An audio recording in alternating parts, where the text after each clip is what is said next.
Salut tout le monde, bienvenue à cette première quotidienne, parce qu'on a commencé le podcast il y a quelques mois, on vous en faisait 1 ou 2 par semaine, et là, on a décidé de s'atteler comme avant. Ma présence sera quotidienne, donc ça nous permettra de se coller davantage aux sujets qui voguent dans l'air du temps au Québec.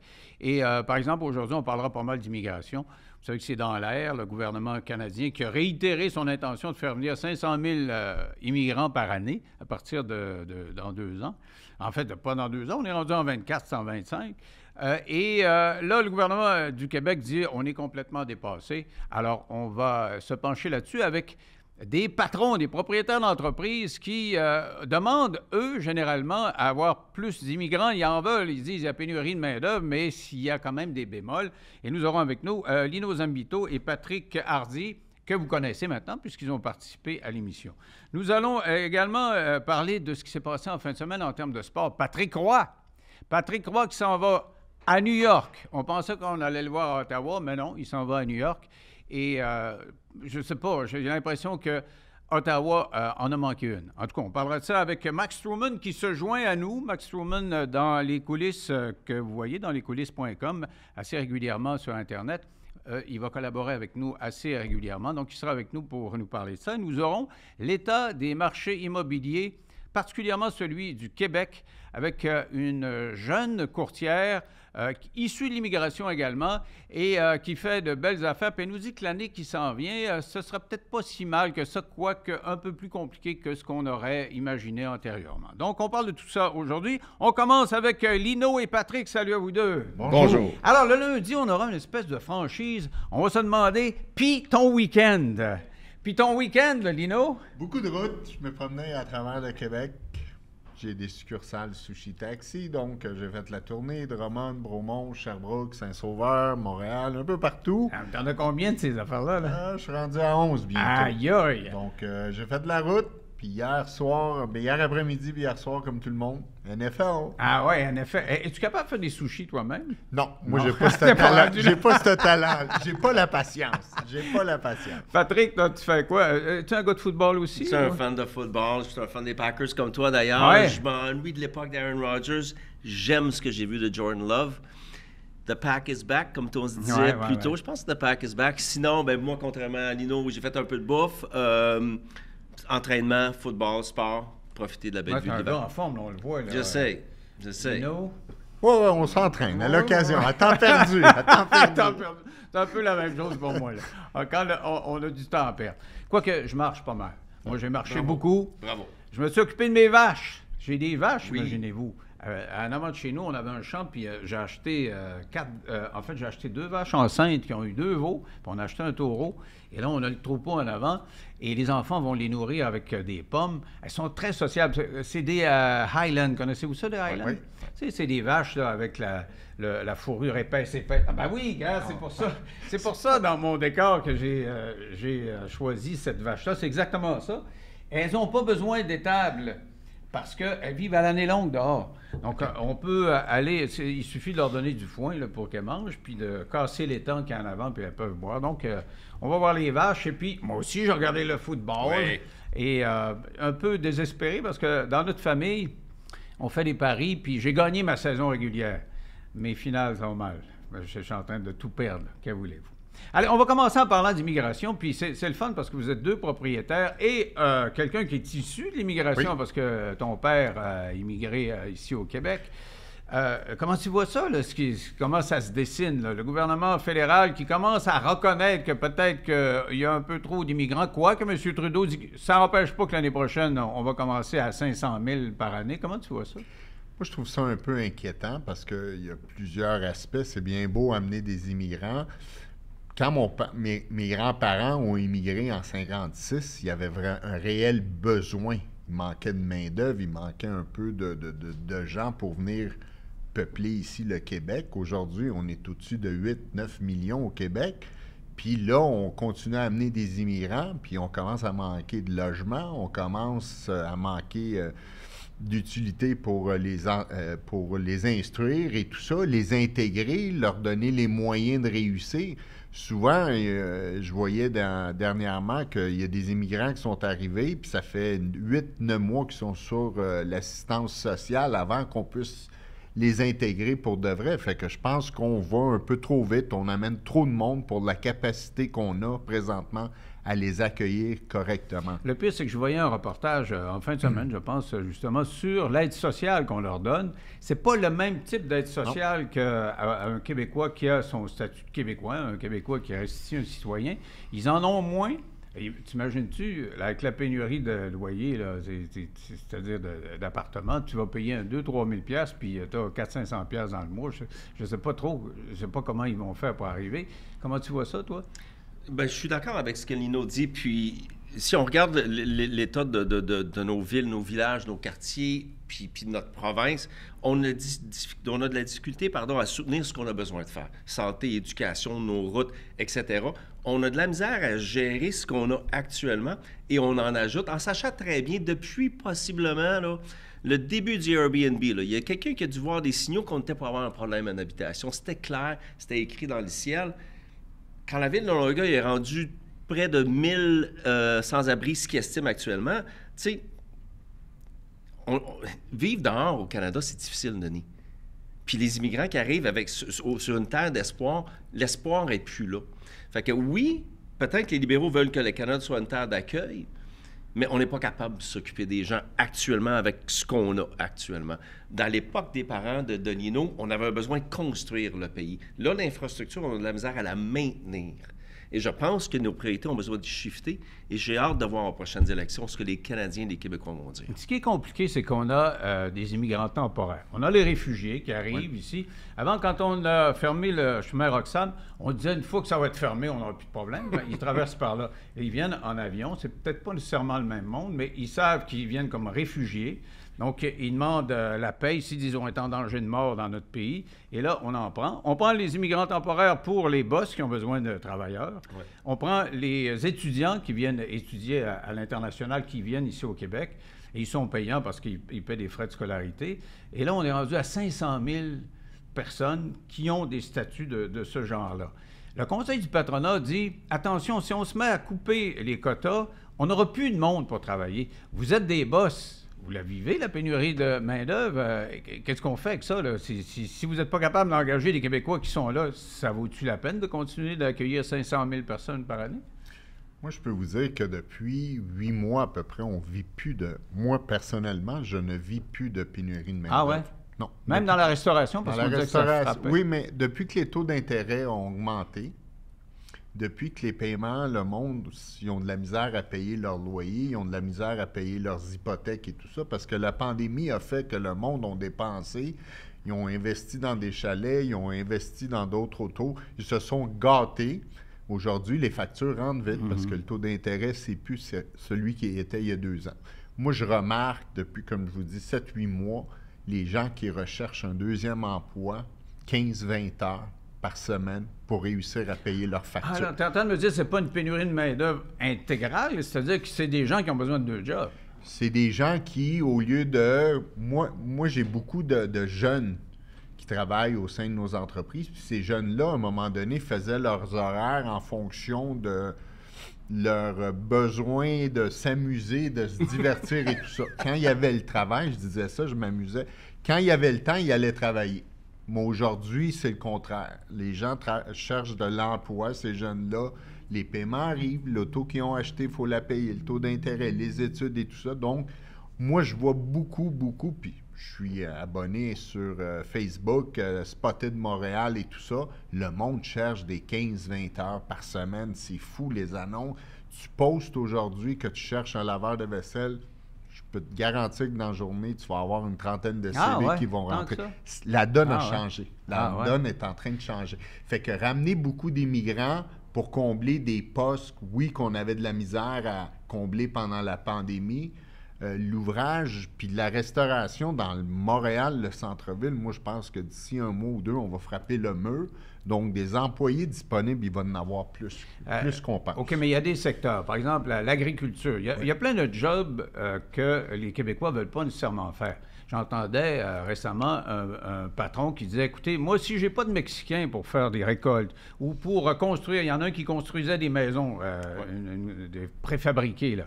Si j'ai pas ces bras-là, je suis pas capable, ça marche plus, je manque de bras. Et c'est je comprends la restauration, là, mais pour les autres secteurs, là, est-ce qu'il faut continuer à faire venir ces Mexicains-là? Ou? Quand tu parles d'agriculture, quand tu parles de tout ce qui est nourriture, c'est sûr que ça m'inquiète un peu, là, parce que la bouffe, on a besoin sur nos comptoirs d'épicerie. Fait qu'on a besoin de continuer à manger. Pour les autres secteurs, je pense que c'est une occasion de certaines entreprises et industries de se réinventer, puis peut-être une nécessité de se réinventer.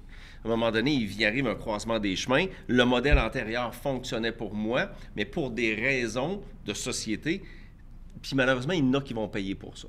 Est-ce que ces gens-là doivent revoir leur façon de faire, robotiser certaines de leurs usines, puis profiter des technologies de demain dans le but d'avancer? Moi, je pense que oui. Mais il y a aussi des technicalités là, bureaucratiques. Entre autres, avant, ça prenait un visa. Quand on venait du Mexique, pour venir travailler au Canada, ça prenait un visa. Pour rentrer au pays, ça prenait un visa. That's it, that's all. C'était la règle. Et là, le gouvernement a levé cette obligation-là. Tu n'as plus besoin de visa. Le résultat, c'est qu'il y en a plein qui arrivent et qui disent « Hey, le Mexique, c'est dangereux ici. » Ils sont rentrés, ils n'ont pas de visa. On resterait encore un petit bout de temps. Et là, ça s'accumule. C'est ce qui fait qu'on a 3 fois plus cette année au Québec. 3 fois plus de monde qui n'ont pas de statut, qui sont encore ici. Là. C'est énorme. Je pense que c'est normal. Ces gens-là sont conseillés dans leur pays par du monde qui font de l'argent avec ça. Les faire évoluer dans d'autres pays. Fait que, en sachant qu'il y a une faiblesse dans notre loi, puis on est plus ouvert à ça, mais les gens, au lieu de les envoyer aux États-Unis, ils vont nous les envoyer ici, parce qu'ici, on les accueille, puis on essaye de s'en occuper. Mais je peux te dire qu'à un moment donné, il va falloir qu'on limite puis on resserre, parce qu'on va, il l'a dit, si Longueuil est rendu avec 1000 itinérants, ça va être quoi? Dans 1 an, 2 ans, on ne peut pas toutes les loger. Déjà, on a de la misère à loger nos propres gens. Les urgences débordent parce qu'on n'est pas capable d'envoyer le monde vers les étages ou dans les HSLD. On est pris avec tout ça. Fait que si on veut rentrer un autre 500 000 personnes par année, ça prend le minimum de services, ça prend l'éducation, il faut les accompagner. Puis déjà, au Québec, on veut, puis c'est important, il faut les franciser. Oui, en plus, oui, c'est ça. Fait qu'on est Mexique, là, on vient de passer à travers une crise de négociation qui manque de professeurs, qui manque d'aide aux étudiants, qui manque de tout. On va y arriver comment? Il faut se poser les questions. C'est facile de dire, on les fait rentrer, mais on les accompagne comment, ces gens-là? J'entendais quelqu'un de gauche qui disait que, là, on est en train d'inventer un nouveau discours pour être anti-immigration, mais que ça paraisse bien. Parce qu'il disait, il y a un fond de droite très anti-immigrant, ils ne veulent pas en avoir, vous venez voler vos jobs, et ça n'a pas de bon sens que vous soyez là. Maintenant, ils peuvent se laver les mains en disant, bon, ben les conditions économiques, on ne veut pas voir, c'est pas qu'on ne veut pas voir, mais on n'est pas capable, on n'a pas assez de ressources. Et donc, le résultat pour cette personne-là de gauche, c'est qu'on devient anti-immigration, mais que ça paraît bien. Catégoriser puis cataloguer des gens dans un camp puis dans l'autre, je pense, nuit au message. En tant que citoyen canadien, québécois, de durcir le ton sur certains aspects de l'immigration, je pense qu'il est correct. Tu te sens pas anti-immigrant? Absolument pas, puis je me sens pas raciste. Puis les immigrants, les irréguliers ne sont pas des irréguliers, ils sont des illégaux. J'ai encore entendu un journaliste à Radio-Canada, à la radio en revenant de Québec, des irréguliers. Il faut classer des choses comme ça doit être classé.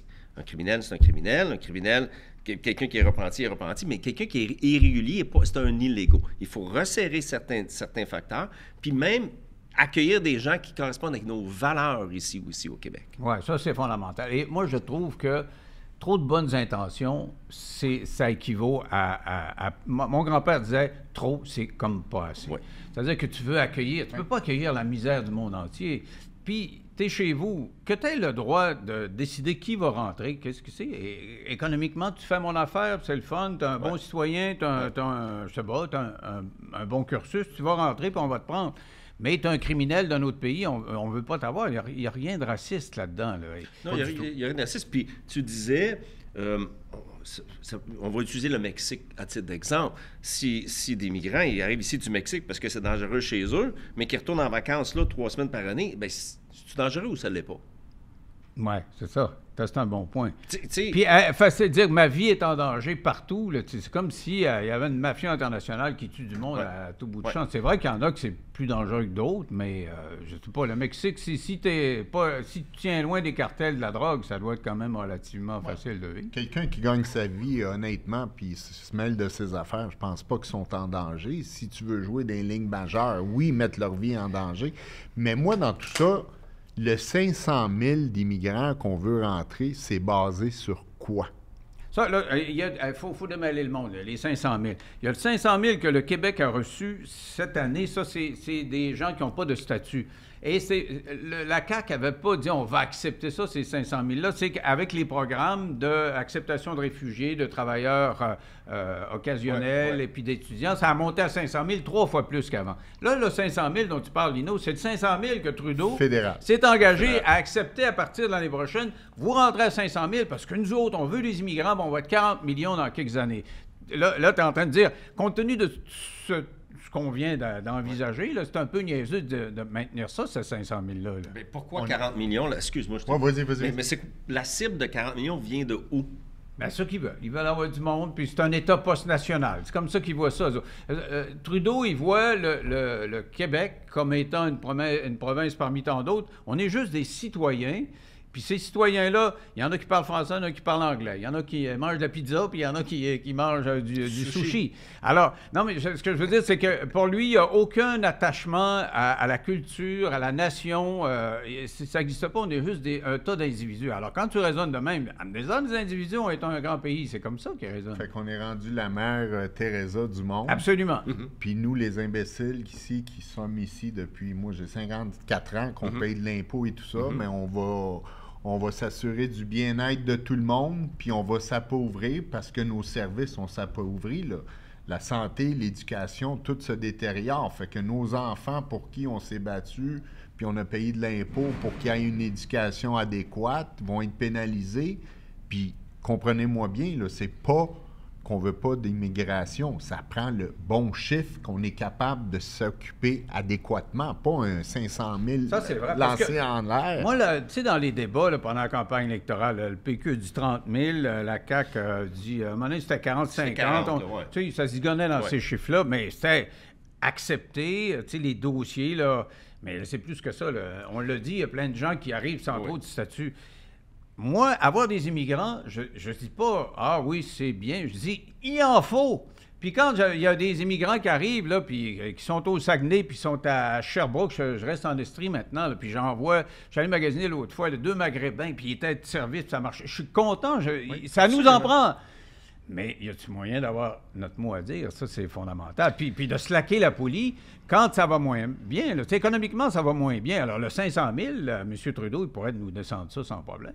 Mais moi, je pense que oui. Est-ce que le Canada est encore un pays de choix pour les immigrants? Est-ce qu'on est aussi attrayant qu'on l'était il y a 30-40 ans? Est-ce que la qualité la destination de Canada pour un immigrant... Qu'est-ce que tu en penses? Moi, j'ai l'impression qu'on a baissé aux yeux du monde. Mais pourquoi ils veulent venir tant que ça? Ils rentrent par centaines de milliers dans le pays. Oui, parce que c'est facile de passer. On leur fait à croire, il leur vend l'idée que c'est comme avant, mais ça ne l'est pas. Moi, je prends, là, je me rappellerai tout le temps, j'étais petit cul, là, puis mon père était dans le domaine de la construction, puis les journaliers, là, ça travaillait du 6-7 jours, puis ça faisait des 60-70 heures par semaine pour être capable d'acheter un duplex, d'acheter un triplex. Il y avait de l'espoir, ils pouvaient bâtir de quoi, ils travaillaient puis ils bâtissaient de quoi. Aujourd'hui, tu amènes des immigrants là, ici, c'est quoi l'espoir qu'ils ont? Sincèrement, là. C'est sûr que là, si tu descends de l'avion, puis tu n'as pas de statut, tu es réfugié, et moi, ma fille travaille là-dedans à accueillir, elle dit, maintenant, là, on est débordé. Tu sais, c'est pas juste théorique, c'est pas juste des chiffres. Ça arrive, il faut que tu ailles faire le marché, là, ils descendent de l'avion. Tu as des moyens pour acheter faire le marché. Ils sont de moins en moins importants. Ça leur prend des vêtements pendant l'hiver. Ils ont des dons, là, mais il y en a. Comme il y a de plus en plus besoin de gens, ben, on manque de manteaux, ce genre d'affaires-là. C'est très concret, ça. Moi, je pense que faudrait être réaliste, dire, au lieu de 500 000, on va en accueillir 100 000, on va les prendre en charge, on va s'en occuper, puis dans un an, on verra où on est rendu avec ces 100 000. Sont-ils bien intégrés? Ils gagnent-tu bien leur vie? On s'en est-tu bien occupé? Puis si ça va bien, on montera à 150 000 l'année d'avant. Et mieux les distribuer. Tu sais que des 500 000, là, actuellement, là, l'essentiel de ce qui vient, là, les réfugiés, ça va au Québec et en Ontario. Ouais, les Maritimes n'en ont pratiquement pas, les pays dans l'Ouest non plus, la Colombie-Britannique. L'essentiel de l'explosion de ceux qui n'ont pas de statut, ça vient au Québec. Et on est prêt avec ça, on demande à Trudeau, donne-nous donc de l'argent. C'est ça que la CAQ a fait. Là. Le go là-dessus, moi je suis d'accord avec lui. Ouais. Là, on a ça, là, donne-nous de l'argent. Toi, tu dis, on vous accueille. Bien, il faut payer là, pour l'école, puis tout ça. Si on est, pas pour être simpliste, mais parfois simplifier des analogies, des comparaisons. Si je suis une maison d'accueil, puis j'accueille des adolescents en difficulté, j'ai de la place pour 4, puis là, on monte à 5, puis là, on monte à 6, puis là, à un moment donné, je suis rendu à 12, puis à 15. Je peux pas encadrer ces jeunes-là pour qu'ils deviennent des adultes fonctionnels qui vont contribuer et avoir une vie heureuse. Mais on est devenu cette maison d'accueil-là. On va finir sur les bons mots de mon grand-père. Oui. Trop, c'est comme pas assez. Je voudrais qu'on parle un peu, puisqu'on parlait du gouvernement Trudeau, des remboursements des prêts de la COVID. On sait que pendant la COVID, le gouvernement Trudeau a dit on va vous aider de l'argent. On vous donne de l'argent, puis vous nous rembourserez un petit bout. On va vous donner une subvention là-dedans si vous nous remboursez. Puis il y a plein, la date limite, là, c'était il y a quelques jours, il y a plein de commerces qui disaient on n'est pas capable de vous rembourser. Si on vous rembourse, on ferme. Et le gouvernement dit on procède comme ça de toute façon parce que ça fait déjà une fois qu'on met ça plus tard. On veut que vous remboursiez tout de suite. C'est quoi votre position là-dessus? Moi, je pense que l'intention initiale était bonne de vouloir venir en aide aux entreprises parce que tout a fermé du jour au lendemain. Donc, il fallait aider le monde.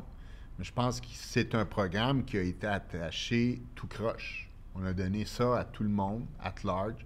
Tu avais besoin d'avoir une incorporation puis un numéro de DAS que tu payais des DAS, puis 48 heures plus tard, tu avais l'argent du compte, dans ton compte de banque.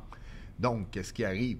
Il y a du monde qui n'avait pas besoin, qui ont abusé du système, comme dans tout pays. Mais il y en a d'autres aussi qui ne savaient pas ce qui allait arriver, qui ont dit on va le prendre, tout d'un coup, on est pogné, puis ils ont été moins frappés que ce qu'ils pensaient. Sauf qu'il y en a qui ont 5-6 entreprises qui l'ont pris 6 fois 60 000 sans avoir besoin. Ouais.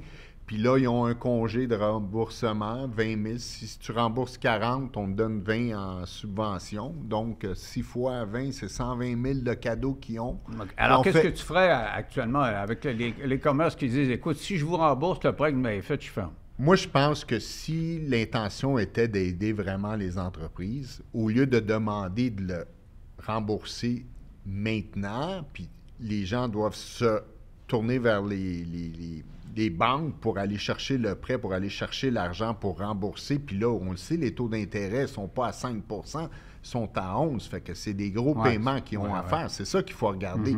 Il y a 2 ans, le taux d'intérêt était à 2 Là, on est à 11 si tu veux emprunter aux banques. Puis les banques, soyons honnêtes, ils ne prêtent pas aux restaurants. Ils ne veulent rien savoir des restaurants. C'est l'activité de secteur qui est le plus à risque. Fait qu'ils ne veulent pas toucher à ça. Donc, moi, je pense que comme gouvernement, si tu veux vraiment aider tes commerçants, tu dis, écoutez, on va vous prolonger un autre 2 ans. On vous dit des conditions. Vous avez un restaurant, vous employez 30 personnes. Vous allez maintenir 30 emplois pendant 2 ans. Vous allez payer vos taxes, vos DAS. Puis dans 2 ans, 3 ans, si vous accomplissez ces conditions-là, on va vous donner la subvention, on vous le donne toute la subvention. Parce que là, l'économie traîne de la patte un peu. On voit, ça commence à ralentir un peu dans certains secteurs.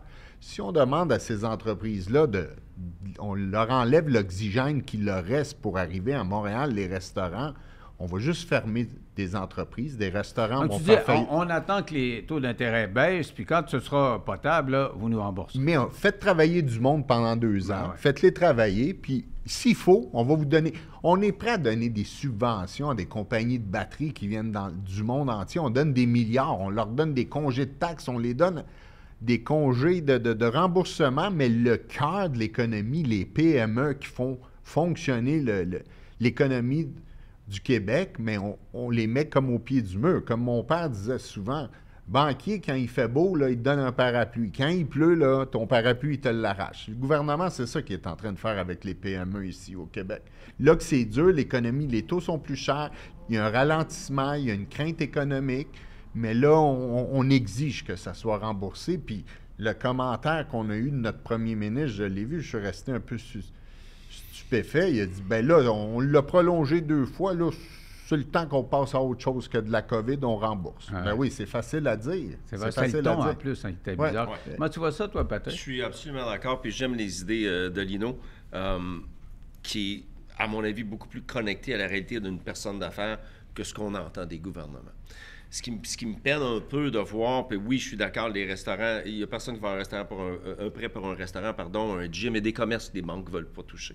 Mais ces commerçants-là, les petits commerçants aussi, là, puis il y en a là-dedans que c'est des immigrants qui ont parti, puis il y en a c'est des Québécois, mais ils font partie c'est un peu comme le poumon de la culture des quartiers. Il y en a qui vont disparaître là-dedans, puis qui ne reviendront pas. Ça ne reviendra pas. Le PIB, il recule depuis quoi, le 4e trimestre maintenant?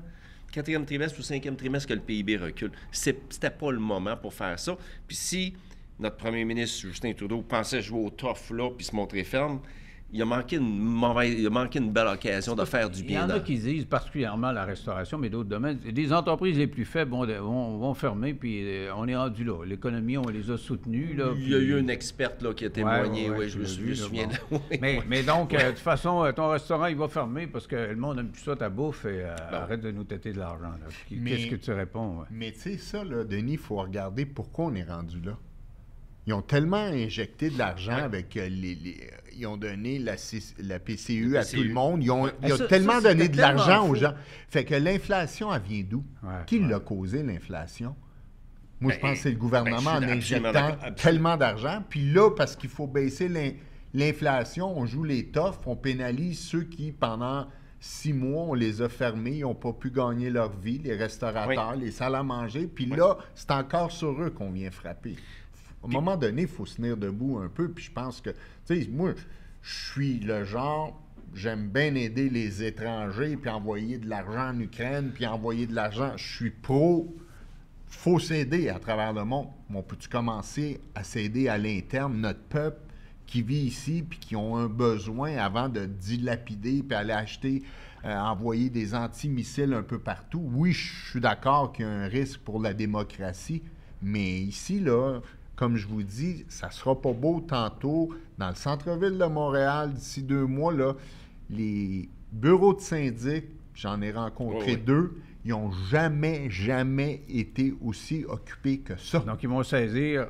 mais ça va péter. Les banques vont reprendre des... Ça va péter. Mais les banques n'en veulent pas.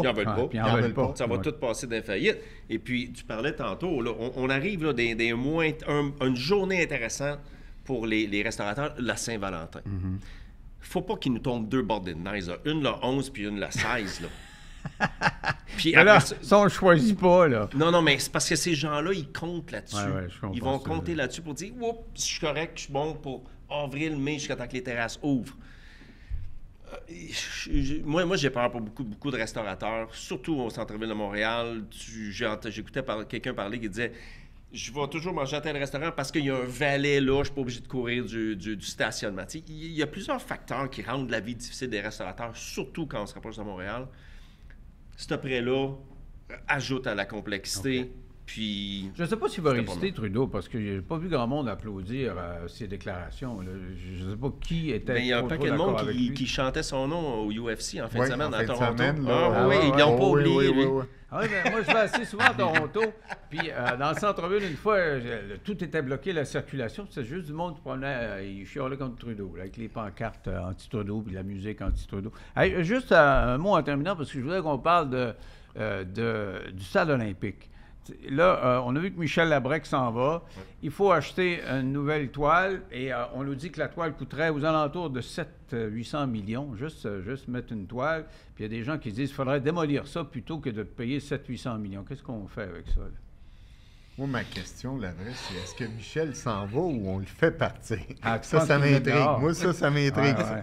Parce que je l'ai vu il n'y a pas si longtemps. Lui, il était prêt à rénover le stade, à tout faire pour lui donner ses lettres de noblesse. Puis là, tout d'un coup, il part. Moi, je pense Penses-tu plutôt... que c'est parce qu'ils vont tirer la plug? Ils veulent Bon, pas... moi, je pense qu'ils vont se débarrasser de lui. Il parle trop. Je pense que le gouvernement n'aime pas qu'est-ce qu'il veut faire avec Mais le pas stade. ceux qui vont le démolir. Là, Je c'est pense ça. pas qu'ils Non. vont. C'est impossible qu'ils démolissent le stade. Ça coûterait combien? Là? Tu connais ça, la construction, démolir, ça doit être aussi cher que de poser à la toile, non? Ben là.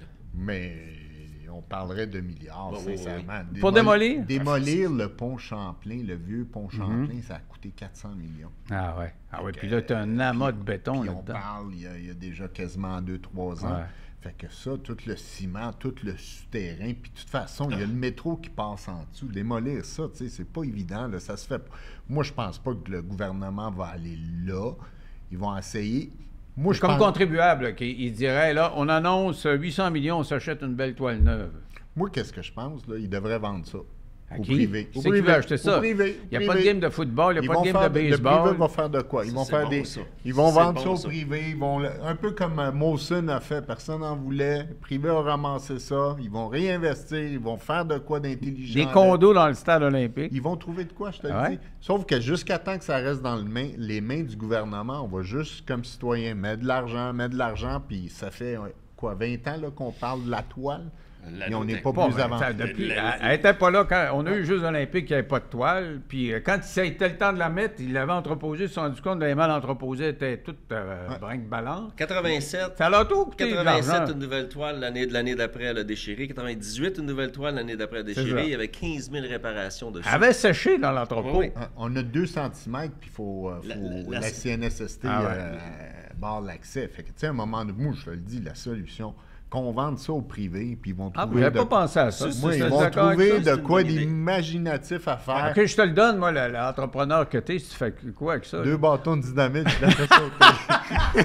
Ah, elle dit, on se fait, Puis je vends du on va vin. vendre du sushi, là. Puis je vais vendre du béton recyclé, puis that's it. Je vais être bien heureux. Je trouve que la sortie de l'ancien dirigeant du stade, du RIO, pardon, ressemble à la sortie de l'ancienne PDG d'Hydro-Québec. À mes yeux, là, Ah ouais, on a ouais. le gouvernement qui commence à jaser du stade, puis il y en a un qui est out.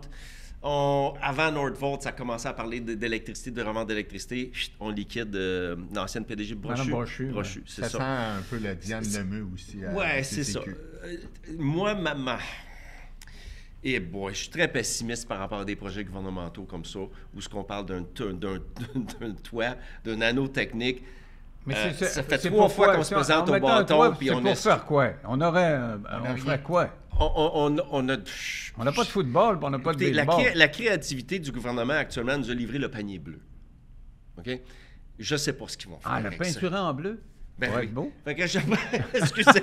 Fait que je pense que le privé serait plus créatif Ah, et moi, pourrait je suis mieux faire. convaincu. C'est une bonne idée, je suis d'accord avec lui. Et vous restez là, les gars, on va parler de sport. Parce que se joint à nous Max Truman, qui va collaborer avec nous autres assez régulièrement dans lescoulisses.com. Salut Denis. Hey, ça, c'est une belle intro. Il n'y a pas de question. Ça va bien? Salut Denis, ça va très bien. Je vois que le décor n'a pas changé depuis le passage de mes deux amies Hélène et Vanessa. C'est parfait. Tout est en place. Il y a tout ce est qu'il beau. faut là-dedans. Là. Alors, tu vas venir nous parler de temps en temps. Eux, c'est des amateurs de football. Ben oui. Et, Le locker room talk s'installe déjà, Max. avant de parler de football, parle-nous de Patrick Roy qui a signé avec les Highlanders de New York contre toute attente. On pensait qu'il s'en allait à Ottawa. Puis Je pas connais pantoute. personne qui l'avait vu venir. Tu sais, quand vous avez vu la nouvelle, tu sais, le premier réflexe, c'est sûr, c'est pas vrai. Tu sais, il y a 1001 sites à clic. Fait qu'on pense que c'est une fausse nouvelle. C'est pas une fausse nouvelle. Et il s'en va avec les Highlanders. Je veux dire, si tu m'avais dit vendredi, la veille, que Roy allait signer avec les Highlanders, je t'aurais dit non. Tu sais, j'aurais mis même bien de l'argent de l'autre côté. Fait qu'écoute, c'est une énorme surprise. C'est cool de voir un gars d'émotion redébarquer dans une société qui en a de moins en moins. C'est cool de voir un petit rebelle reprendre une place dans une ligue qui a peur de brasser. Puis je trouve ça cool. J'espère que ça va bien finir. Mais tu sais, juste à l'entraînement, tu l'as vu crier. Puis juste dans le match, tu l'entendais crier dans les estrades. Ouais. Ça fait quand même du bien d'avoir un peu de couleur dans la LNH. Quand même, il y a plein de gens qui disent comment ça se fait qu'il n'était pas à Ottawa. Je voyais à RDS une entrevue avec le nouveau propriétaire, là, puis je me disais, coudonc, c'est le dindon de la farce, ce gars-là. Là. Lui, il dit, ça me prend des francophones, ça me prend plus d'émotion. J'ai un bon club, quelqu'un qui connaît les jeunes. Il est en train de décrire Patrick Roy, puis il s'en va l'autre bord. Je me posais la même question, puis tu regardes, c'est qui prend la décision à Ottawa, c'est Steve Staios, qui s'est lui-même nommé DG, était président hockey, il a remplacé Pierre Dorion. Puis en haut de lui, c'est Michael Landelauer, qui était copropriétaire avec Jeff Molson chez le Canadien. Tape Jeff Molson puis Patrick Roy sur Internet, jase à du monde, ça n'a pas l'air d'être l'amour fou. Il y a un respect entre Jeff Molson puis Patrick Roy, mais on a toujours entendu dire que Jeff Molson n'engagerait pas Patrick Roy. Fait que là, tu as son ancien coactionnaire, ancien propriétaire, copropriétaire d'affaires qui s'en va ailleurs. Fait que ça explique-tu pourquoi il ne l'a pas engagé? Peut-être, mais chose certaine, t'es les sénateurs, t'avais besoin d'un gars comme Patrick, pas Jacques Martin. OK, t'es en train de me dire que le nouveau patron ou le nouveau propriétaire d'Ottawa, c'est un ami de Jeff Molson. Jeff Molson, il n'aime pas ça du monde avec des grands gueules, puis il aurait été solidaire de Jeff Molson. Puis je peux te témoigner qu'il n'aime pas ça des grands gueules. J'ai fait une entrevue avec Jeff Molson pour les 25 ans de LCN. Et je pose 2-3 petites questions étonnantes, là. Et le PR, « Hey, arrêtez ça, ça n'a pas de bon sens. » Puis je dis, écoute donc, je veux juste savoir, il faire dire quelque chose pour un reporter. Écoute, c'est ferme ta gueule, c'est pas comme ça que ça marche. Alors, je présume qu'une grande gueule comme Patrick Roy, c'est difficile à endurer. Ouais, puis tu sais, il y a des histoires avec Roy et la famille Molson. C'est Jeff, il vient d'une. Il y a du monde avant lui dans la lignée Molson. Ah, ouais. Fait que tu sais, il y a de quoi qui se passe. Mais ça, c'est la vieille époque, là. Toi, c'est là combien d'années qu'il te faisait. 3 mois. Pour vrai, parce que là, aujourd'hui, ils n'ont même plus besoin de le dire. Ils ont juste, ils ont juste à se promener et regarder un caméraman puis un reporter, puis ils n'ont pas d'image. Moi, je n'étais pas dans la gang de ceux qui les voient souvent. C'est ça. Fait qu'il fallait qu'ils te rappellent comment ça marche, c'est ça. Ouais, comment vous voyez ça, Patrick Roy, vous autres, à New York? Êtes-vous déçus? Moi, je pense que c'est une bonne idée, mais je pense que Ottawa l'a manqué. Ça leur a donné l'occasion de remplir, être quasiment sold out à chaque soir avec Gatineau et Québec à 20 minutes de l'aréna et tout ça. Je pense qu'ils l'ont vraiment échappé. Moi, qu'est-ce que je suis surpris un peu, c'est que la nouvelle n'est pas sortie du Québec. Ça a pris des Américains pour nous annoncer que Roy en allait là-bas. Tous nos spécialistes ici ont tous dormi au gaz. Oui, c'est sont dans pas... la gang de Ils sont pas plugués. C'est quoi, les gars? Vous étiez en congé? Le pire, c'est qu'on a des chums qui jouent au golf avec Patrick. Moi, je le connais pas personnellement. Okay? Ouais. Des chums alentours qui nous amenaient des infos à gauche à droite. Celle-là, personne. Il n'y a personne. Puis si quelqu'un dit qu'il l'a entendu parler, il ment. Il y a personne qui avait entendu quoi que ce soit avec les Islanders. Puis Patrick Roy, puis si tu m'avais demandé une liste de 10-12 équipes, je t'aurais même pas mis Islanders dessus. Comment t'expliques ça? Est-ce que ça pourrait être que Lou Lamoriello l'appelle, puis dit hey, tu décides tout de suite, tu sais, oui ou non, puis tu sais, un offre surprise, puis le gars, il dit, il pense 3 minutes, du correct, moi y aller, ou... Je ne sais pas comment ça s'est fait. Je pense que Lou Lamoriello veut gagner tout de suite. Son coach gagnait plus, puis tu sais, on l'a entendu entre les lignes quand les gars parlaient dans le vestiaire des Islanders, il n'y avait plus de torque, il n'y avait plus de pogne, il n'y avait plus de sérieux. Fait que je pense que Lou a fait 1+1, il parle à ses vétérans dans le vestiaire, puis il dit « OK, ça me prend quelqu'un qui la pogne, ça me prend quelqu'un, un winner, que les gars vont respecter. » Puis là, t'arrives exactement comme les sénateurs. Il aurait dû engager Patrick Roy, ils l'ont pas fait. Lou Lamoriello a passé par le même processus, puis lui, il l'a engagé. Tu te posais une question on va se poser tout le monde, parce qu'on est des amateurs. Avant d'entrer en onde, tu me dis, est-ce qu'il faut huer Patrick Roy ou l'applaudir? Qu'est-ce que vous dites de ça, vous autres?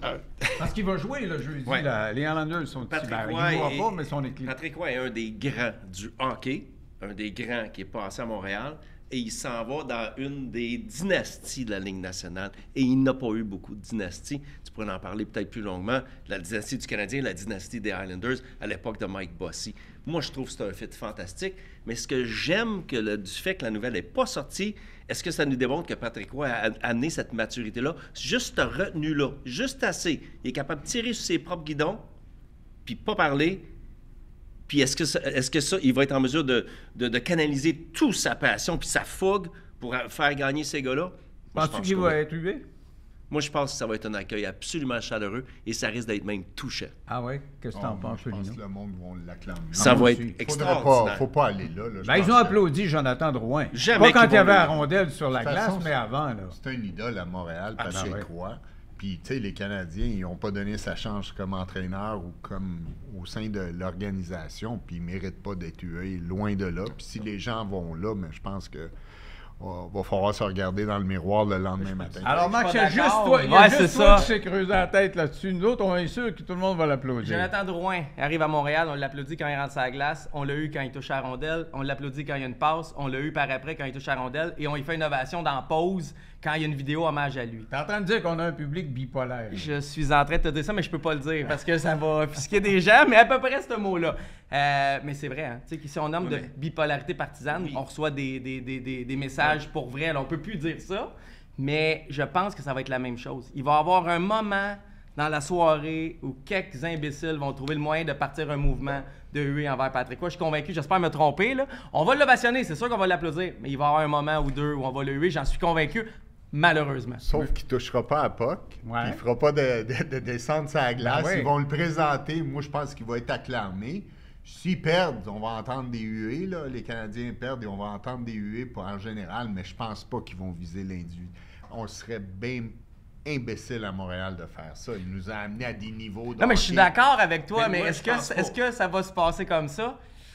C'est juste les êtres malicieux Moi, je qui pense pensent qu'on à est ça. dans un là. moment- Personne n'est malicieux. Personne, tout le monde est de bonne foi. Moi, je pense qu'on est dans un moment où on a besoin d'un héros. Puis je pense que Patrick Roy va C'est venir vrai. jouer un petit peu D'accord ce avec toi, rôle-là. moi. 100 000 Notre société, on a besoin d'un héros. C'est de la merde partout. Et je pense même que Jeff Molson et son organisation vont s'assurer de bien l'accueillir. Oui, parce qu'ils veulent bien paraître Oui. aussi. Parce que Oui. le Canadien doit bien accueillir Oui. Patrick Roy parce Oui. qu'ils l'ont pas embauché. Puis parce que C'est sa sortie, c'était pas chic à l'époque. Puis on se Ouais. souvient de toutes ces images-là quand il revient au banc, puis Tremblay qui boude. Puis moi, je pense qu'il va être acclamé. Mais Martin Saint-Louis aussi, c'est un grand compétiteur. Mais Une à chance, cause- une à chance cause- pas Dom Ducharme. Tu sais, Oui. rien contre Dominique, là, je veux dire, je t'aime beaucoup quand même. Mais tu sais, si c'était Dom l'autre bord, je pense qu'on tomberait plus sa tête du Canadien. Là, c'est Martin Saint-Louis. On est C'est quand ça. même À cause de bien. Martin Saint-Louis, on le trouve bon, puis c'est la vedette des Canadiens actuellement. C'est lui qu'on veut voir, puis on aime ça l'entendre parler, puis il fait toutes sortes de métaphores.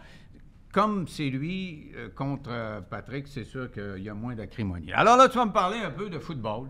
Ouais. Parce que c'est la grosse fin de semaine Ouais. de football. T'as perdu. As-tu perdu Les tes équipes ont gageurs? perdu. Les miennes ont perdu, en tout cas. Les Bills, hier, j'étais sûr qu'ils allaient Je gagner. mets à la vidange les 7 sujets que j'avais sur moi. Non, c'est pas vrai, je te parle de football.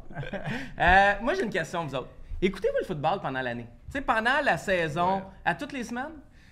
Depuis que Rodgers n'est plus aux Packers, moins, surtout qu'il s'est déblessé en début de saison, j'étais vraiment triste et qu'il s'est blessé. J'ai comme laissé un peu, puis pour ça, je suis revenu. Mais habituellement, oui, puis je voyage, puis je vais voir des matchs. Puis tu regardes des matchs complets, tu sais, des comment ils appellent ça, là, les rapides, là, les end zones, des red zones, des matchs complets, les résumés, tu sais, je veux dire, tu Quand consommes j'écoute ton un match, foot. je l'écoute au complet. OK. Lino? Quelquefois, c'est pas une religion pour moi tous les dimanches, mais les samedis, je voyage aux États-Unis. J'ai un fils qui joue là-bas. Ah, quoi, universitaire? Universitaire à Marlborough College. Fait que tous Nice. les samedis, pendant de septembre au mois de novembre, je me tape la route des 6, 7, 8 heures d'auto pour aller le voir. Je suis un passionné, mais ça m'impressionne. Les jeunes à ce niveau-là, ils veulent tellement monter puis performer, que c'est fou les émotions Il y a qu'ils de quoi font que la vivre. gang au la football, gang, tu sais, c'est l'événement, le tailgate de parents et tout ça, c'est quelque chose. Denis, toi, je pense que t'as toutes les semaines, hein? Tous les Mais week-ends? tant que le baseball n'est pas fini. Moi, quand Sinon, le tu baseball choisis prend le toute mon baseball avant attention, le- c'est ma priorité. Quand la série mondiale est terminée, là, je regarde d'un œil le football, mais je le regarde d'une façon très concentrée quand le baseball est terminé. Parce que moi, c'est un peu ça, tu sais. Chaque fin de semaine, tu sais, je travaille dans le sport du lundi au vendredi, fait que des fois, la fin de semaine, je veux décrocher. Il y a la game du Canadien à écouter le samedi soir, des fois, on est le dimanche, vendredi. Tu sais, toute la saison de football, je regarde par résumé, je regarde d'un œil. Mais dans les séries, je pense que j'ai pas raté une minute. Tu sais, on a des séries, le fun, puis ce week-end, on a eu des matchs serrés pour la plupart, dont 2, tu sais, dans les dernières secondes. La semaine d'avant, c'était l'inverse. On avait eu un serré, 3 plus à sens unique. Tu sais, tout était là ce week-end. Tu sais, Taylor Swift, Eminem, les Lions chez eux. Je veux dire, tout était là. Le Bills, à la fin, le placement raté. Je veux dire, tu l'aurais scripté, tu n'aurais pas mieux fait. Ouais. Ça a été une fin de semaine de football majestueuse, magistrale, whatever. Magique. Magique, c'est bon. Mais moi, ce que j'ai conclu, c'est que la job de botteur est plus importante qu'on pense. Hein. Il y a 2 matchs, moi, sur lesquels j'avais parié, parce qu'on parie en famille, là, en espèce de groupe. Et les Packers, le gars rate son placement, puis ils perdent à cause de ça. Et hier, les Bills, c'est fini à cause d'un placement raté. Là. Je peux-tu souhaiter bonne chance à quelqu'un? Tu parles de botteur. Il y a un jeune botteur que je connais là, depuis qu'il a à peu près 13 ans, qui est au Rouge et Or, Vincent Blanchard, ça va au commande dans les CFL.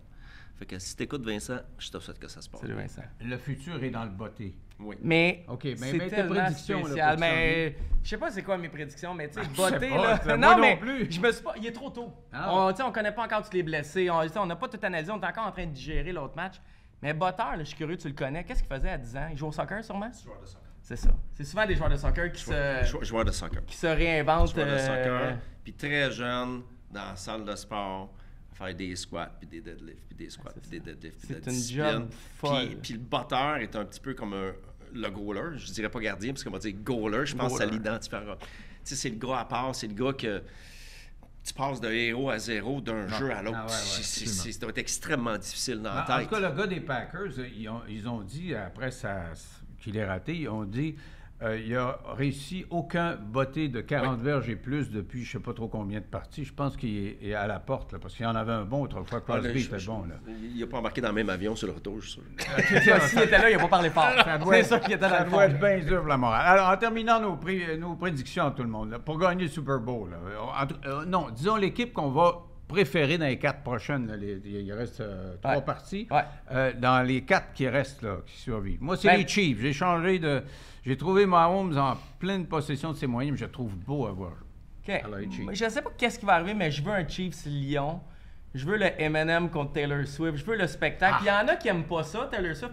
Moi, je trouve ça le fun. Ma fille écoute du football grâce à ça, puis elle a 15 ans, elle va avoir 16 ans. Je trouve que ça rajoute un petit quelque chose. Peut-être pas trop, là, pas obligé de la montrer à chaque jeu, chaque pause, mais j'aimerais ça. C'est une belle histoire, ça serait le fun. Hier, à un moment donné, il perdait, ma blonde a dit, avec quasiment les larmes aux yeux, m'a dit, ils vont perdre, ça n'a pas d'allure. Mais dit, coudonc, tu prends bien ça au sérieux, qu'est-ce que ça fait qu'ils perdent? M'a dit, Taylor Swift, là, elle l'aime, lui, puis peut-être qu'ils s'aimeront plus à cause de ça. Ben, c'est le bout de la marque.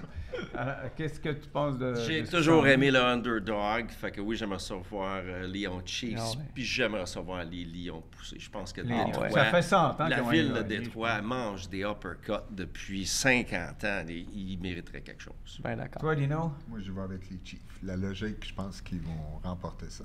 Ah ouais. La logique est là. La logique. Pas le Ouais. cœur, là. Moi, c'était les Bills que je voulais là, mais, gars. Ah, moi, Ouais, si c'est les Bills ou les Packers, Ouais, ça, c'est ouais, mes ouais, deux ouais. préférés. Hey, merci à vous trois. C'était ta première. T'as Ouais. été pas mal bon. Tu vas revenir. Oh, je vais revenir. Tu sais, c'était le test, là, mais finalement, son fin. Il était pas fin avant d'être en ondes. Ouais, mais non, c'est correct. Les Là, tryouts. Quand la caméra est allumée, on va être tous plus fins. Avez-vous l'intention de vous acheter un condo ou une maison prochainement, cette année? Si les taux d'intérêt baissent. Et toi? Sûrement. Ah, lui, il est dans le sushi par-dessus la tête. Il va s'acheter un autre sushi. Toi, tu veux t'acheter quelque chose?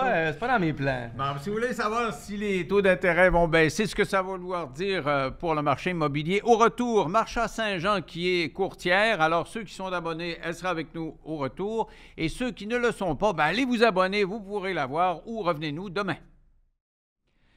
Alors, on va essayer de comprendre ce qui nous attend en termes d'immobilier au Québec pour 2024 parce qu'il y a toutes sortes de nouvelles. Les taux d'intérêt, semble-t-il, devraient baisser. Mais en même temps, ça prend beaucoup de cash pour s'acheter une maison. Les marchés sont rapetissés dans le sens où ça prend bien des moyens pour pouvoir payer des hypothèques. Avec moi, Madame Marcha Saint-Jean, qui est courtière immobilière. Salut, Marcha. Comment ça va? Je suis content que tu sois avec moi parce que je t'ai vu sur Internet. Tu es toute une communicatrice en plus d'être une agente d'immeuble. C'est très gentil. Écoute, dans une autre vie, peut-être, j'étais enseignante, je le sais pas. On me le demande souvent. Hein. On me demande c'était quoi mon background avant parce qu'ils trouvent que côté communication, je suis très à l'affût des choses. Mais oui, merci beaucoup de m'avoir invitée.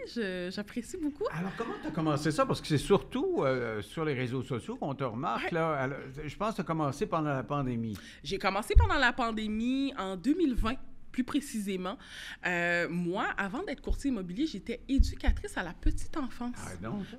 Oui, je travaillais à la commission scolaire et je me suis rendu compte assez rapidement que les conditions de travail ne me plaisaient pas. Parce que la réalité pour les éducatrices à l'enfance, c'est des conditions qui ne sont pas faciles. Beaucoup de charges de travail pour un salaire qui est très bas. Et je me suis dit, j'adore les enfants, mais je ne me vois pas faire ça pendant toute ma vie. Puis là, j'ai pris une feuille de papier, puis je me suis dit, quelle autre passion ou intérêt qui t'intéresse? Et c'était l'immobilier. Parce qu'à 20 ans, 21 ans, j'avais pris un cours au Club d'investisseurs d'immobilier du Québec, à l'époque avec Jacques Lépine, qui était le président de cette formation-là. Et je me suis dit, ben écoute, l'immobilier, ça m'intéresse. Pourquoi pas me lancer là-dedans? J'avais acheté mon premier duplex. J'ai acheté mon premier duplex à 25 ans. Ah, non, Je te le dis, je l'ai acheté avec mon frère, en partenariat avec mon petit frère, à 25 ans. Mais à ce moment-là, ça prenait moins de cash qu'aujourd'hui? Ça prenait moins de cash, mais je l'ai acheté en pleine pandémie. Ah, OK. J'ai acheté en pleine pandémie en 2020. C'était dur, là, ça tout explosait, là, les prix Écoute, explosaient. c'était quelque chose, mais je te dirais que j'avais cet objectif-là d'être propriétaire, mais aussi d'avoir un genre de patrimoine. Tu sais, moi, comment que je le vois, l'immobilier, je le vois sur du long terme, où ce qu'un jour, si j'ai des enfants, ou même pour ma retraite, ben l'immobilier, ça va être mon fonds de pension. Alors, c'est ça que les questions qu'on va se poser ce soir, parce que toi, tu dis, bon, j'avais ça dans le sang, je me suis intéressé à ça jeune, puis j'avais mon frère pour m'aider en partant. Ouais. Mais les jeunes, là, ils se posent la question, ils regardent les taux d'intérêt, Ouais. puis ils regardent les hypothèques. Là, je veux dire, j'ai fait un petit calcul tantôt, là. Sur 25 ans à 5 si tu as 70 000 de cash, ça te fait des mensualités de 2 600 $ par mois, C'est exact. plus tes taxes, plus tout ça. Là, je veux dire, qui c'est qui peut se payer une maison en partant là, à 25, 26, 27 ans? Là? Pas grand monde. La réalité, c'est ça, c'est qu'à 25 ans, ce que tu viens de mentionner, il faudrait que facilement cette personne-là fasse au-dessus de 80 000 par année. Et c'est pas évident, la réalité, que lorsqu'on sort de l'école, d'aller chercher ces salaires. Ah ouais. OK? Ben ouais. À moins que si tu n'es pas médecin ou avocat, puis même, j'ai des avocats que je connais, ils sortent de l'école, ils ne font pas ce salaire-là. Donc, c'est très difficile. Donc, de ce fait, moi, quand j'ai eu 25 ans, j'ai compris assez rapidement que si je voulais mettre mes pas dans l'immobilier, il fallait que je le fasse en partenariat, j'avais pas le choix. OK. Ben, est-ce que c'est le conseil que tu donnes aux jeunes actuellement? C'est le conseil que je donne aux jeunes. S'ils Un veulent- partenariat avec qui? Avec leur chum? Parce que, tu sais, souvent, on achète à deux, là, tu sais, t'as un chum et une blonde, là, mais ça prend peut-être, tu sais, quand tu fais pas des meilleurs salaires un ou l'autre, là, 25, 26, 27 Ouais. ans, là. Je te dirais en partenariat avec quelqu'un qui a la même vision que toi. Ah. Et je vais être très claire là-dessus, si ton copain ou ta copine n'a pas la même vision que toi, peut-être acheter une maison ou même un immeuble à revenus n'est pas l'idéal. Qu'est-ce que tu veux dire par vision? Vision, ça veut dire que on achète un bien immobilier aujourd'hui pour un investissement. On le sait que c'est pour du long terme. On ne fera pas nécessairement d'argent ou de profit avec ça. On est tout à fait d'accord et confortable avec ça. Le but, c'est vraiment d'aller avec cet immeuble-là sur quelque chose du long terme. Peut-être dans 5 ans ou dans 10 ans, de le refinancer puis de partir sur un autre projet. Mais appelle-moi pas le mois prochain pour me dire, écoute, comment ça que j'ai pas de cash flow positif sur un duplex? Ouais. Tu comprends? Ouais. C'est pas ça le but. D'accord? C'est vraiment quelque chose sur une longue haleine, puis de dire, ben cet immeuble-là va me permettre de soit créer un patrimoine pour ma famille ou pour notre amitié qu'on pourrait refinancer, partir sur d'autres projets ensemble. Donc, si ton partenaire ne s'enligne pas sur la même chose, moi, je n'achèterais pas de C'est sûr que s'il y en a un des deux que sa priorité, c'est le voyage, entre autres, là, c'est difficile. Mais c'est parce que quand tu me dis accès à la propriété, pour les gens, même jusqu'à 30, 35 ans, il faut avoir ramassé le cash, mais en plus de ça, il faut, pour ramasser le cash, peut-être avoir mis une croix sur les voyages, une croix sur bien les affaires. Là. Puis c'est à cet âge-là qu'on aime ça voyager. On aime ça voyager. En fait, à ce moment-là, il y a une question qui va se poser. C'est quoi qui est le plus important pour cet individu-là? Est-ce que c'est de profiter de la vie, de voyager? Surtout s'il n'y a pas d'enfant, il va peut-être pas sentir ce besoin-là de vouloir être propriétaire. Moi, Denis, j'adore faire les deux. J'adore avoir des biens immobiliers, j'adore voyager. Ben toi, dans l'immobilier, c'est payant, là. C'est pas pareil, là. Tu fais de l'argent. C'est payant. C'est payant, mais j'ai fait aussi des sacrifices de mon côté. Ah. Je t'explique. La jeunesse qu'on a aujourd'hui est beaucoup dans le superficiel. Ils ont tout le dernier téléphone intelligent de l'année. Ils ont toute la nouvelle paire de souliers de l'année qui viennent de sortir, sans prioriser ce qui est réellement important. Vivre des expériences, que ce soit de voyager si c'est ce qui est important pour toi. Et si c'est l'immobilier, ben c'est de mettre de l'argent de côté pour faire son premier investissement. Donc, la génération, puis je suis de cette génération-là parce que j'ai 29 ans, là, je ne sais pas si je te l'avais dit, c'est une génération qui, des fois, par moment, ne priorise peut-être pas bien ce qui est important puis ce qui devrait consacrer leur effort, selon moi. Parce qu'on parle toujours des plus vieilles générations, des boomers, moi, dans ma gang, là. Puis on dit, ah, vous avez été gâtés. C'est vrai, Mais ça? moi, j'ai jamais eu le goût d'avoir une maison avant 36 ans. J'ai acheté ma première maison, j'avais 36 ans. Avant, j'ai beaucoup voyagé. C'est vrai qu'à 36 ans, ça prenait moins de cash, ça prenait moins de capital. C'était plus facile d'avoir accès à la propriété. Mais cette idée de propriété-là, tant que j'ai pas eu d'enfant, ça me passait par-dessus la tête. Tu sais pourquoi? Pourquoi donc? Aujourd'hui, quelqu'un qui veut se prendre un loyer à Montréal, ça coûte combien? C'est vrai que ça coûte plus cher que ça coûtait dans mon temps. C'est sûr. Tu as l'impression de jeter l'argent par la fenêtre actuellement. C'est ça. Donc, tu dis qu'en moyenne, je vais y aller vite comme ça, un beau 4,5, 5,5 pour que tu sois confortable, en haut d'un duplex ou d'un triplex pour que tu sentes que tu aies plus ton intimité possible, tu n'es pas en bas de 1 500 $. Ah, ouais. Ouch! C'est sûr qu'à 1 500, autrefois, c'est ce qu'on payait pour une maison. Là. Donc, sur 5 ans, 10 ans, 15 ans, 20 ans, et c'est là où ce que les jeunes ont cette pression-là de dire, mais tabarouette, est-ce que moi, je me vois mettre 1 500 $ ouais. comme ça? Et ça fait en sorte que cette pression-là, on sent les gens veulent acheter. Tu comprends? Encore, on va revenir pendant la COVID, quand les taux d'intérêt étaient très bas. Donc, les taux d'intérêt étaient très bas, à 2 %. Les gens pouvaient se permettre d'acheter une propriété parce que leur capacité d'emprunt le permettait. En plus, tu as des appartements qui coûtent cher. Mais pour les gens, c'était 1+1, puis on y va. Mais tu as le facteur, c'est vrai. Le facteur qui fait la différence, c'est que ça coûte tellement cher de se loger. Tu dis, tant qu'à payer cher, je vais être chez nous. Je vais être chez nous. Je vais être chez nous. Ouais, je vais être chez nous. Parce que le même discours que tu me donnes, mon père me l'a donné aussi. Les vieux, on radote. Mon père a acheté son premier triplex à peu près dans ton âge. Je pense qu'il avait 34 ans. Ah ouais? Et il me disait la même chose. Il me disait, Marsha, dans mon temps, tu n'étais même pas encore né, tu étais bébé.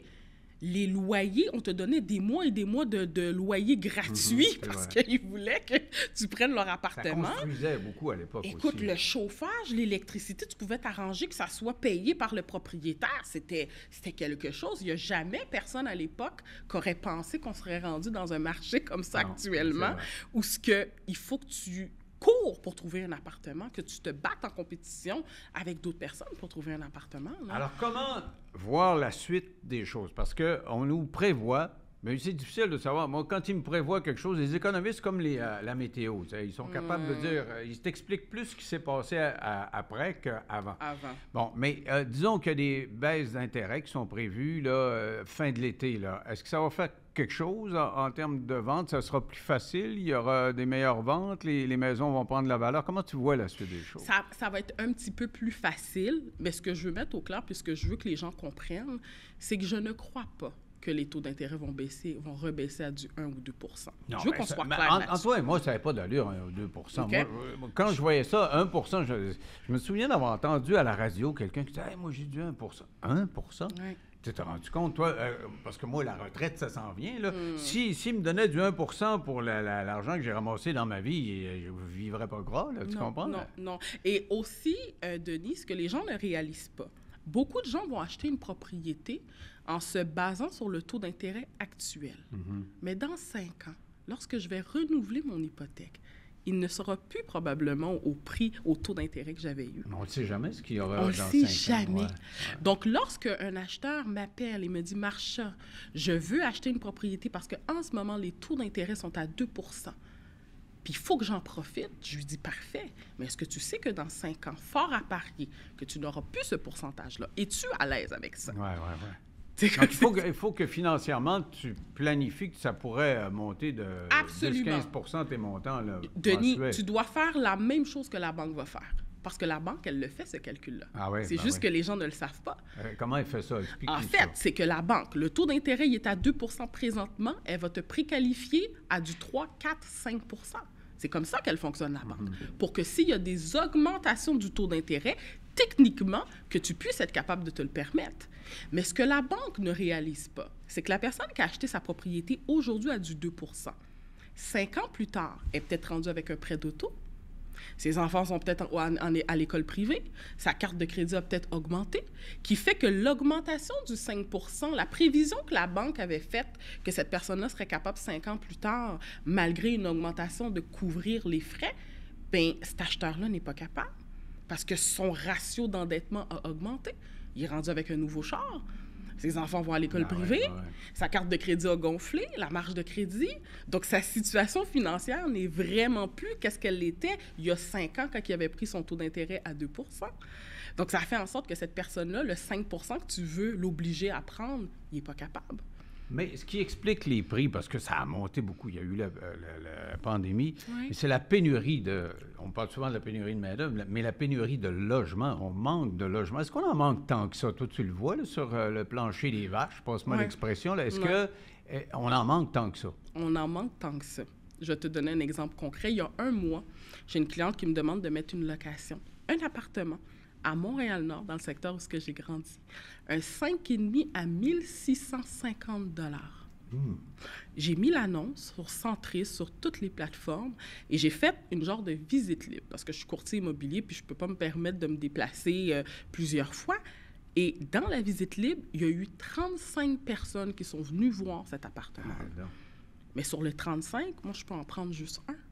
Fait que tu en as 34 autres qui cherchent un appartement de manière active. À qui? On se souvient, pendant la pandémie, là, il y avait une espèce de surenchère, puis il y a même des gens qui écrivaient une lettre, « Ah, voici pourquoi j'aimerais avoir votre condo », mais comme propriétaire, comment tu choisis parmi les 35 qui veulent louer? Pour une location, à ce moment-là, on va y aller avec la solvabilité, le travail que la personne fait. Mais premier arrivé, premier servi, ou... Non. En fait, on leur fait remplir un formulaire, on regarde le revenu qui est indiqué, on regarde le score de crédit aussi, parce que beaucoup de propriétaires, de plus en plus, à cause des prix des loyers, vont vouloir faire une vérification de diligence. C'est quoi ton salaire? C'est quoi ton score de crédit? C'est quoi tes antécédents passés? Puis c'est à ce moment-là que le propriétaire est en mesure de faire un choix qui a de l'allure. Parce que je te donne un exemple concret. Tu mets un appartement à 2 000 $ à louer aujourd'hui et que cette personne-là rentre en montant 3 000 par mois, tu te dis, OK, wow, là, 3 000 par mois, il encaisse, il lui reste 1 000 $ pour payer son électricité, le chauffage, épicerie. Ouh, c'est serré. Fait que peut-être ce propriétaire-là veut y aller avec quelqu'un qui gagne 4 000 $ par mois ou avec quelqu'un qui est en couple. Donc, j'ai 2 revenus qui rentrent dans la maison, puis c'est plus favorable pour que cette personne-là puisse me payer mon loyer puis mon appartement. Dis-moi, dans les nouvelles ces temps-ci, on parle beaucoup d'immigration, du fait que le nombre d'immigrants a quintuplé quasiment cette année. Et on dit que la pénurie de logements est encore plus solide à cause de ça. Est-ce que c'est plus compliqué pour un immigrant de se trouver une maison ou un logement quelconque? La réalité, c'est que c'est oui. OK? Parce que, étant donné que le propriétaire a le choix, il va favoriser quelqu'un qui est établi au Québec, qui travaille, qui a un emploi, qui a des références. Un nouvel arrivant n'a pas ça. Je peux pas aller vérifier son bureau de crédit. Il y en a la plupart qui ont peut-être même pas encore d'emploi. Oui, ils sont rentrés à Montréal avec un bon cash, un bon montant, mais ils n'ont pas de référence. Il y en a beaucoup qui n'ont même pas de famille. Alors, même si tu es un immigrant économique puis tu as de l'argent, comme ils ne peuvent pas vérifier tes affaires... Ça se peut que le propriétaire te dise non, parce qu'il y a le choix de prendre quelqu'un qui est établi au Québec, qui vit au Québec. Tu vois ça comme du racisme, toi? Ou... Je ne le vois pas nécessairement comme du racisme. C'est juste une question d'offre et de demande et d'argent, là, de finances? D'offre et de demande, mais aussi, Denis, mets-toi à la place du propriétaire qui loue son appartement à 2 000 $, il veut s'assurer que la personne qui va le louer est solvable. Lui, c'est tout ce qu'il veut savoir, c'est que son appartement va pouvoir se payer, que la personne ne maltraitera pas son appartement, mais ça, on ne peut jamais vraiment le savoir, mais que son appartement, la personne va être en mesure de le payer. Donc, tu me demandes de louer un appartement à un étranger qui vient d'arriver au Québec, qui n'a pas de référence, il n'y a même pas quelqu'un au Québec qui est capable de l'endosser, parce que ça, c'est quelque chose qui se fait. Il n'y a personne qui est capable de l'endosser, même pas un cousin, une tante. C'est très risqué pour un propriétaire de s'embarquer. Donc, ce que beaucoup de propriétaires vont demander, ils vont dire, parfait, tu veux que je te loue mon appartement, donne-moi 3 mois d'avance. Donne-moi 3 mois d'avance et je serai prête à te donner une chance et à te louer mon appartement. Ou trouve-moi quelqu'un qui est prêt à te co-signer, à se mettre dans le bail avec toi, que je sais que cette personne-là est établie au Québec pour me donner une garantie. OK, donc c'est pas dans le sac là, quand tu arrives de l'étranger. Écoute, rapidement, là, pour terminer, comment tu vois ça, 2024? Là? Dis-moi, dans ta boule de cristal, tu vois quoi au niveau immobilier, là? Ben, écoute, moi, je pense qu'on va avoir encore des ventes qui vont se faire par rapport aux propriétés. On n'aura pas de chute en termes de ventes qui vont se faire. Par contre, ce qu'on risque d'avoir, c'est des gens beaucoup plus en difficulté. Parce que, rappelle-toi, la COVID a commencé quand? En 2020? En 2020.